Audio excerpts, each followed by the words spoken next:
क्या आप उन 7 लोगों के नाम जानते हैं? उस अज्ञात भीड़ के बारे में आपने सुना है? इनमें से किसी का भी चेहरा आपने किसी अखबार में छपा देखा? किसी चैनल में इनका नाम लेकर किसी एंकर को चिल्लाते सुना है? बहराइच में दंगा हुआ तो उसके 5 दिनों के बाद बीजेपी के विधायक ने पार्टी के 7 नेताओं के खिलाफ एफआईआर कराई है। किसी को गिरफ्तार होते देखा, सुना, किसी की भूमिका पर टीवी चैनलों में बहस देखी। इस खबर पर इतना सन्नाटा क्यों है? नमस्कार, मैं रवीश कुमार। आज सुप्रीम कोर्ट के जस्टिस BR गवई और जस्टिस KV विश्वनाथन की बेंच ने कहा है कि अगर उत्तर प्रदेश सरकार हमारे आदेश का उल्लंघन करना चाहती है तो यह उसका रिस्क होगा।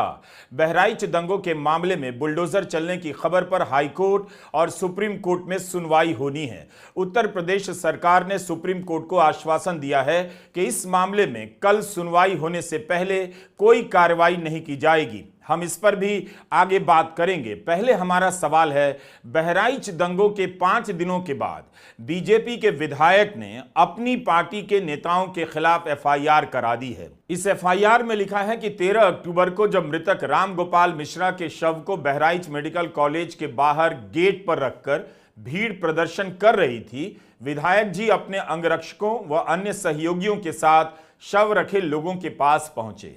इसके बाद डीएम से मिलने सीएमओ कार्यालय पहुंचे, जहां सीएमओ सिटी मजिस्ट्रेट भी मौजूद थे। सभी को साथ लेकर दोबारा से मृतक के परिजनों व ग्रामीणों के पास पहुंचे और बातचीत कर शव को मोर्चरी में ले जाने लगे। तभी कुछ उपद्रवी, जिसमें भाजपा युवा मोर्चा नगर अध्यक्ष अर्पित श्रीवास्तव व अन्य भाजपा कार्यकर्ता अनुज सिंह रैकवार, शुभम मिश्रा, कुशमेंद्र चौधरी, मनीष चंद्र शुक्ल, पुंडरिक पांडे, अध्यापक सेक्टर संयोजक सुधांशु सिंह राणा व अज्ञात भीड़ नारेबाजी करते हुए गाली गलौज करने लगी। आगे इस एफआईआर में लिखा है कि हम लोगों ने शव को लेकर मोर्चरी में किसी तरह रखवाया, फिर लोगों ने उपद्रव करना शुरू कर दिया। जिलाधिकारी महोदया ने कहा कि हम लोग चलकर मूर्तियों के विसर्जन हेतु पैदल चलकर आग्रह कर लेते हैं। हम लोग मोर्चरी से निकलकर गेट के बाहर जैसे ही सड़क पर आए, मैं व जिलाधिकारी आगे बढ़ते हैं। हम लोगों की गाड़ी मुड़ने लगती है। उपरोक्त लोगों द्वारा गाड़ी को रोकने एवं शेष बचे लोगों को जान से मारने की नीयत से पत्थर अद्धा चलाने लगते हैं। उसी समय भीड़ से एक फायर भी होता है, जिससे गाड़ी संख्या UP 32 JP 9999 गाड़ी का शीशा टूट जाता है। उस घटना में मेरे बेटे अखंड प्रताप सिंह बाल बाल बच जाते हैं। उक्त सारी घटना रात्रि 8 से 10 बजे के बीच की है। सीसीटीवी फुटेज में सारा कुछ स्पष्ट होगा। अतः मुकदमा दर्ज कर आवश्यक कार्रवाई करने का कष्ट करें। आज के दैनिक भास्कर में बीजेपी के विधायक सुरेश्वर सिंह का बयान छपा है कि उन्होंने किसी पर दंगा करने का आरोप नहीं लगाया है। एफआईआर में भले उन्होंने दंगा शब्द का इस्तेमाल नहीं किया, लेकिन गाड़ी पर पत्थर चलाना, अद्धा चलाना, भीड़ की तरफ से गोली का चल जाना दंगा या उपद्रव ही होता है।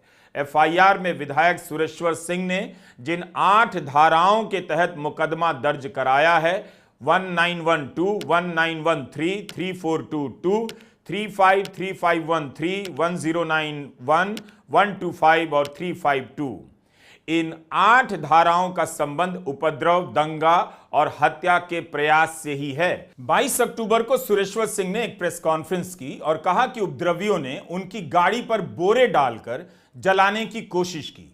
जरा सी चूक हो गई होती तो बड़ा हादसा हो सकता था। पुलिस और खुफिया तंत्र का यह फेलियर है। बीजेपी के नगर अध्यक्ष समेत सभी 7 लोगों के खिलाफ जल्दी कार्रवाई होगी। विधायक सुरेश्वर सिंह के बेटे अखंड प्रताप सिंह की जान को खतरा हो सकता था। उनके बेटे की तरफ गोली चलाने का आरोप अगर किसी दूसरे समुदाय के लोगों पर लग गया होता तो अभी तक उनके घर मकान सब गिरा दिए गए होते।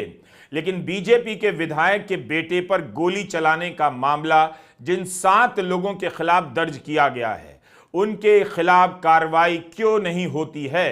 तो हमने स्पष्ट रूप से लिखा है, मुकदमा लिखा देने से न कोई मुलजिम होता है और न कोई दोषी होता है।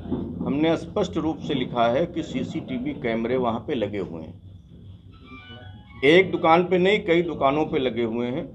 उनको विवेचक देखेगा और जो भी बलवा करने में होंगे, जिसने भी फायर किया होगा, जिसने ईंट पत्थर चलाई होगी, उसके विरुद्ध वो कार्रवाई करेगी। इसका महाराजगंज की घटना से कोई लेना देना नहीं है। और जहां बार बार भाजपा का जिक्र आता है, हमारे ख्याल से भाजपा का इसमें कोई नहीं है। बाद में जानकारी मिली कि अर्पित श्रीवास्तव भाजपा के भारतीय जनता युवा मोर्चा के नगर अध्यक्ष हैं। इसके अतिरिक्त भाजपा का मेरे विचार से कोई इसमें है नहीं। और उपद्रवी लोग थे, ज़्यादातर लोग नशे में थे और सब लोग ये कह रहे थे कि ये हमारा भाई है। जब हमने परिवार के लोगों से पूछा कि ये आपके भाई हैं, और जो लोग कह रहे थे कि हम इनके भाई हैं, वो शव के मुंह पर बैठे जा रहे थे। उनको ढकेल करके हमने पीछे किया और मैं, दिवाकर पांडे जी, अखंड प्रताप सिंह और उनका भतीजा किशन, 4 लोगों ने उस शव को कंधे पर लेकर के उठा करके हम लोगों ने उसको मर्चरी तक पहुंचाने का काम किया। और जब मर्चरी पहुंच गए तो मर्चरी का दरवाज़ा भी तोड़ दिया उपद्रवियों ने। एम्बुलेंस को शीशा पत्थर फेंके, एम्बुलेंस भाग गई। उसके बाद में मर्चरी की दीवार भी गिरा दी गई, जो लोगों ने मुझको बताया। और 13 तारीख की घटना है।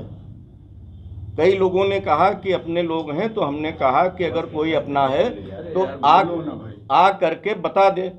हमने 18 तारीख को FIR लिखाई है। जो नाम मुझे ज्ञात हुए, हमने 18 तारीख को FIR लिखाई है। और इसमें कहाँ से ये बात आ गई, अखिलेश जी हो या कोई अन्य नेता कह रहा हो कि भारतीय जनता पार्टी ने दंगा कराया।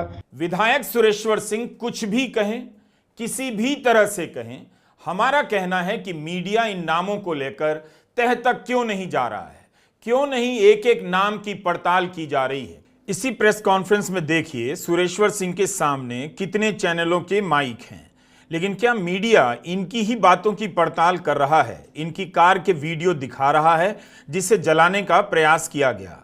सुरेश्वर सिंह कह रहे हैं कि उपद्रवियों ने मोर्चरी की दीवार गिरा दी। क्या इतनी सारी माइक और उसके कैमरे उस दीवार के बाहर दिख रहे हैं? आप खुद भी इन चैनलों को देखकर जवाब ढूंढ सकते हैं। क्या सुरेश्वर सिंह अपने बयान में कोई बड़ा बदलाव कर रहे हैं? एकदम से तो नहीं लगता। उन्होंने जो FIR लिखाई है, और गौर कीजिए इस बात पर, उसमें जिलाधिकारी की मौजूदगी की बात है।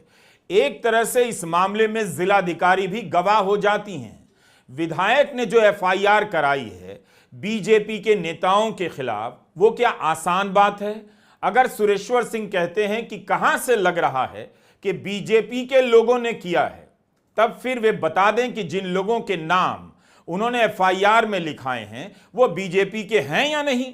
प्रशासन ही बता दे, जिलाधिकारी बता दे। याद रखिएगा, सुरेश्वर सिंह ने अर्पित श्रीवास्तव और उनके भाजपा नेता होने से इनकार नहीं किया। इसी प्रेस कॉन्फ्रेंस में कहा है कि वे भाजपा नेता हैं। तो उनकी बात कहां से पलट गई? एक विधायक और उनके बेटे की जान अगर चली जाती तो कितना बड़ा मामला बन जाता। सुरेश्वर सिंह खुद बता रहे हैं कि किस तरह से उनकी गाड़ी पर हमला हुआ। अगर कुछ भी अनिष्ट हो गया होता तो इसके नाम पर भारत भर में कितना बड़ा तनाव फैला दिया गया होता। ये कितनी बड़ी साजिश नजर आती है। बहराइच में जब सांप्रदायिक दंगा हुआ तब गोदी मीडिया के कई चैनलों ने अनाप